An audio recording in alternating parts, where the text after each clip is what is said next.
જોશો તો આ રીતે આ બધું તૂટાઈ જાય તો ક્યાંય પણ આપણને ગાડી ન થાય. બ્રિજ તો ભલે તૂટી જાય તો શું છે આ હલકી કક્ષાનું વાપરું છે તો આ તૂટી જાય આવી રીતે.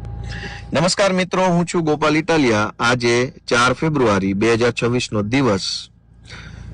હું એક રસ્તા ઉપરથી જઈ રહ્યો છું અને આપણને ઘણી વખત એવું થાય કે સરકાર ભ્રષ્ટાચાર કરે છે અને ભ્રષ્ટાચારના કારણે રોડ તૂટી જાય છે, બ્રિજ તૂટી જાય છે, પાણીની ટાંકીઓ તૂટી જાય છે, બહુ ભ્રષ્ટાચાર થાય છે, પૈસા ખાઈ જાય છે. પણ એવું નથી.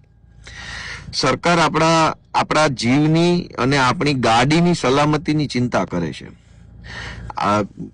હમણાં હું તમને બતાવું, અહીંયા એક બ્રિજનું કામકાજ ચાલુ છે. હું જે જગ્યાએ જઈ રહ્યો છું ત્યાં જાઓ અહીંયા એક બ્રિજનું કામ ચાલુ છે અને હું તમને બતાવું કે કેવી રીતે સરકાર આપણા પોતાના જીવની ચિંતા કરે છે, લોકોના જીવની.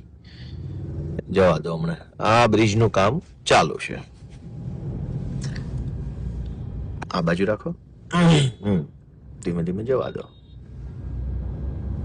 હવે સરકાર જે છે એ એવું ઈચ્છે છે કે લોકોનો જીવ બચવો જોઈએ અને એના માટે થઈ અને સરકારે જે કાંઈ પણ પ્રયત્નો કરવા જોઈએ એ પ્રયત્નો પૂરેપૂરા દિલથી કરે છે કે ભાઈ લોકોની ગાડી જો ભટકાઈ જાય તો ગાડીને કંઈ થવું ન જોઈએ. બ્રિજ ભલે તૂટી જાય એનું કોઈ ચિંતા નથી, પણ ગાડી ધીમે રાખજો. હવે ગાડીને કંઈ થવું ના જોઈએ, થોડીક જવા દો. અને એટલા માટે સરકાર બહુ કાળજીપૂર્વક રીતે તમે જુઓ તો જે કાંઈ નવા બ્રિજ બને એની અંદર એકદમ હલકી કક્ષાનું મટીરિયલ વાપરે. અહીં ઊભી રાખો.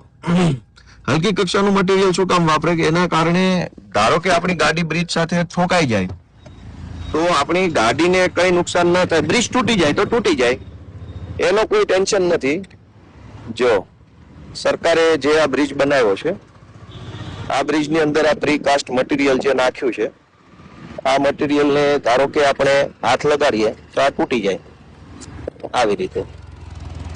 એટલે આપણી ગાડી ઠોકાય તો શું થાય કે બ્રિજ ભલે તૂટી જાય, ગાડીને કાંઈ થાય નહીં અને છેવટે આપણને પૈસામાં નુકસાન ન થાય. એના માટે આ બધી હલકી કક્ષાનું વાપર્યું છે. આવી રીતે હાથ અડાડો એટલે બધું તૂટીને નીચે પડી જાય. જો આ રીતે જે જગ્યાએ હાથ અડાડો બધું તૂટીને નીચે પડી જાય તો શું છે આ રીતે.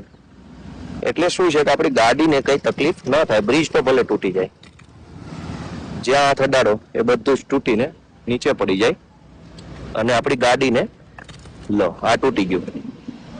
આ રીતનું આખું બધું ચાલે છે કામકાજ. કા ભાઈ આ બધું છે, બધું ગાડી તૂટે નહીં એવું. તો આ રીતે આવું હલકી કક્ષાનું મટીરિયલ વાપરે અને આપણી ગાડીને કઈ ન થાય એના માટે થઈને સરકાર. શું છે મજામાં? તમે કેમ એટલા બધા ચિંતામાં આવી ગયા? કોન્ટ્રાક્ટરની ચિંતા તમે માથે લઈને ના ફરો મારા વાલા. જો આ બધું આ તૂટી જાય એવું છે.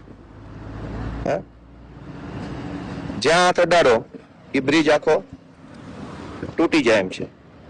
અહીંયા પણ તમે જોશો તો આ રીતે આ બધું તૂટી જાય છે બધું.